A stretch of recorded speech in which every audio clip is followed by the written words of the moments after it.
Lynn Hamilton was not just an actress. She was a quiet force of nature, a woman who brought grace, integrity, and truth to every role she inhabited.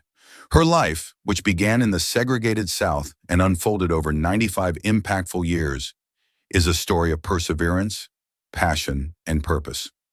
For many, she will forever be remembered as Donna Harris, the poised and loving fiancée of Fred Sanford on the iconic sitcom Sanford and Son.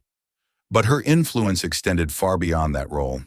From Broadway to primetime television, Lynn Hamilton created space for Black women to be seen, respected, and heard in ways that once seemed unimaginable in American entertainment. Born on April 25, 1930, in Yazoo City, Mississippi, Lynn Hamilton came of age during a time of deep racial division in the United States. At the age of 12, she moved with her family to Chicago, Illinois, seeking better opportunities and a new life in the city's growing Black middle class.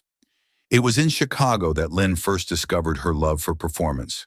She immersed herself in community theater and found joy in the stage, an outlet for both self-expression and connection. In a time when roles for Black women were scarce and often rooted in stereotypes, Lynn pursued a dream that demanded courage. She trained at the Goodman School of Drama in Chicago, one of the most respected institutions in the country, where she learned classical technique and sharpened her emotional intuition as a performer. Unlike many actresses who relied solely on charisma or improvisation, Lynn brought a deep understanding of text, timing, and character development. This foundation would become the hallmark of her decades-long career. Lynn made her stage debut in the 1950s and quickly became a familiar face in regional theater. By 1959, she had arrived on Broadway, appearing in the play Only in America, a milestone that marked the beginning of a long and diverse stage career. She later joined the New York Shakespeare Festival, performing in classical productions that highlighted her range and depth as a dramatic actress. She was equally at home in modern drama and in Shakespeare, bringing authenticity to every line she delivered. Her transition into film and television was gradual. In 1959, she made her film debut in the groundbreaking independent movie Shadows, which was directed by John Cassavetes. It was a small part, but it marked her entrance into screen acting. Throughout the 1960s and early 70s, Lynn took on supporting roles in films such as Brother John, Lady Sings the Blues, and Buck and the Preacher. These roles may not have been center stage, but she infused each one with quiet strength. Her characters often stood as the moral center of their stories, thoughtful, resilient, and grounded. Everything changed in 1972 when Lynn Hamilton was cast in Sanford and Son. Initially brought on for just one episode, her performance as Donna Harris struck a chord with the show's creators and with audiences. They brought her back, and soon Donna became Fred Sanford's love interest, appearing in over 20 episodes through the show's run. Her chemistry with Red Fox, the star of the series, was immediate and unforgettable. While Fox's character was loud, stubborn, and often outrageous, Donna was the voice of reason, the calm in the storm, the woman who loved Fred in spite of his flaws. Donna Harris was not a caricature, not a background character.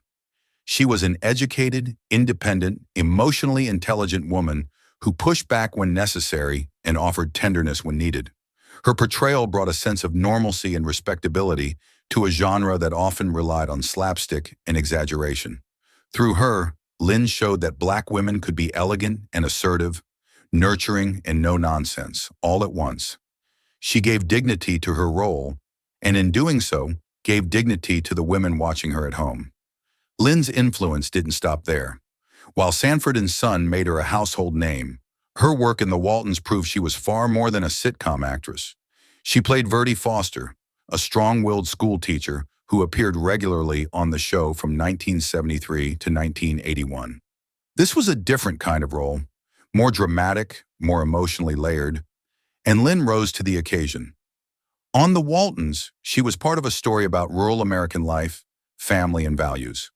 Once again, she portrayed a woman with moral strength and emotional intelligence, a steady presence in a changing world.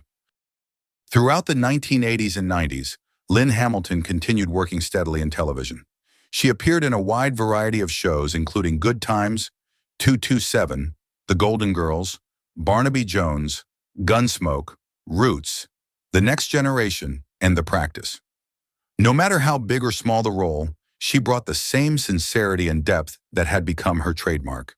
She wasn't flashy, she was real. She didn't need to dominate the screen to make an impression.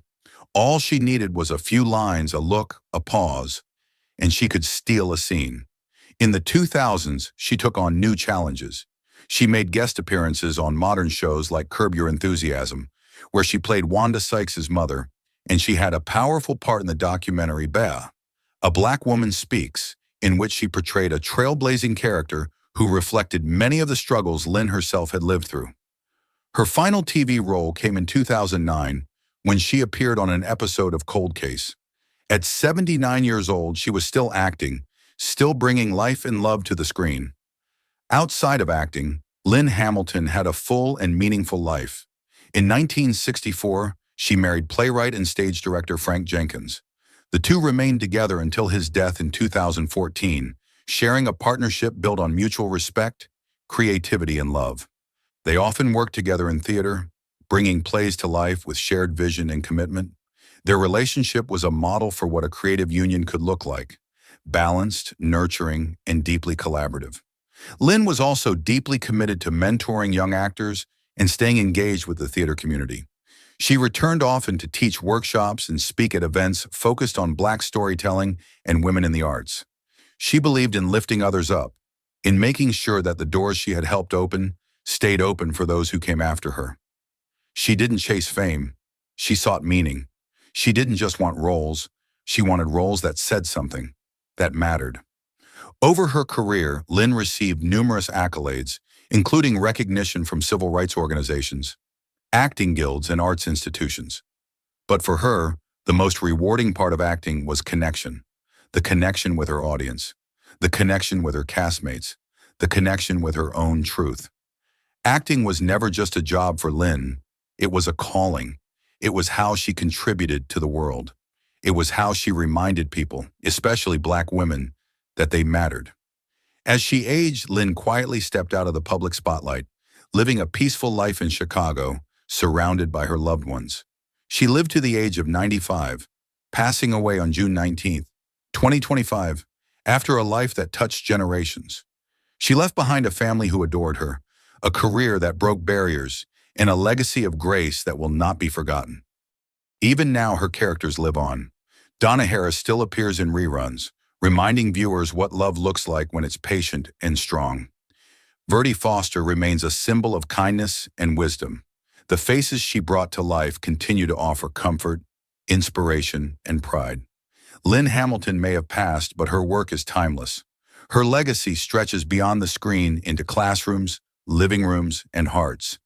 In every performance, she gave us not just entertainment, but truth. In every word she spoke on screen, she gave us dignity.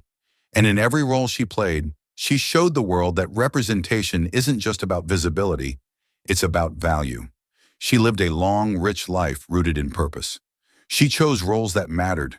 She elevated every scene she entered. She made television, film, and theater more honest, more humane, and more complete. Her impact was quiet but deep. Her talent was humble but immense. Lynn Hamilton didn't just act.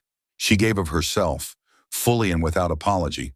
She created a legacy not built on controversy or spectacle, but on depth, strength, and authenticity. And for that, she will always be remembered. Not just as Fred Sanford's fiancée or the school teacher from Waltons Mountain, but as a true pioneer in her craft. Rest in peace, Lynn Hamilton. Thank you for everything.